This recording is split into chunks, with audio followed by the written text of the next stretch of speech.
अस्सलाम वालेकुम। आज की वीडियो में हम मालूम करेंगे अगर हमारे पास इर्रेगुलर शेप का प्लाट है जिसका ना हमारे पास एंगल मालूम है और ना हमें उसका एरिया मालूम हो रहा है, तो इसको हम किस तरह से मालूम करेंगे, कितने मरले में प्लाट है, हमारा कितने गज में प्लाट है। इसको मालूम करने के लिए हम आज ये सीखेंगे इस फार्मूले की मदद से।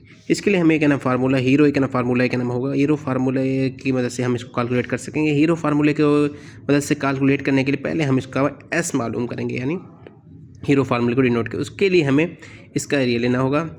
तीनों जो शेप हैं ए जमा बी, यानी जो हमारे पास शेप है, मिसाल के तौर पे हमने ए ले लिया 24.5, बी ले लिया हमने 35 और सी ले लिया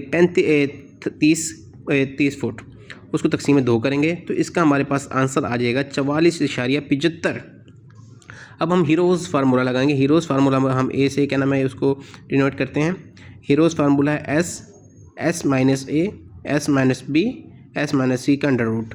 तो हम सारी रकमें जब हम इसमें पुट करेंगे, ये एस की वैल्यू हमारे पास आ गई थी 44.75। अब एस माइनस है 44.75 माइनस 24.5, ए हमारे पास 24.5 था, उसको मल्टीप्लाई कर देंगे 44.75 माइनस 35 बी था हमारे पास, और सी की हमारे पास वैल्यू थी 44.75 माइनस 30। इसका हम अंडर रूट लेंगे तो ये हमारे पास आएगा 361 स्क्वायर फुट, यानी 361 स्क्वायर फुट ये हमारे पास आएगा। अगर हमने इसको मरले पर कन्वर्ट करना है, इसके हमने मरले बनाने, तो इसको हम तकसीम कर देंगे 272.5 पर, 272.5 पर हम इसको तकसीम कर देंगे तो हमारे पास मरले आ जाएंगे। तो ये है हमारे पास कोई इर्रेगुलर शेप हो, यानी ट्राइंगल शेप का हमारे पास कोई प्लाट हो या हमारे पास रूम हो, तो उसका हम एरिया इस आसान तरीके से हीरोज़ फार्मूले की मदद से हम कैलकुलेट कर सकते हैं। अगली वीडियोज़ के लिए तब तक के लिए इजाज़त दें। अल्लाह हाफिज़।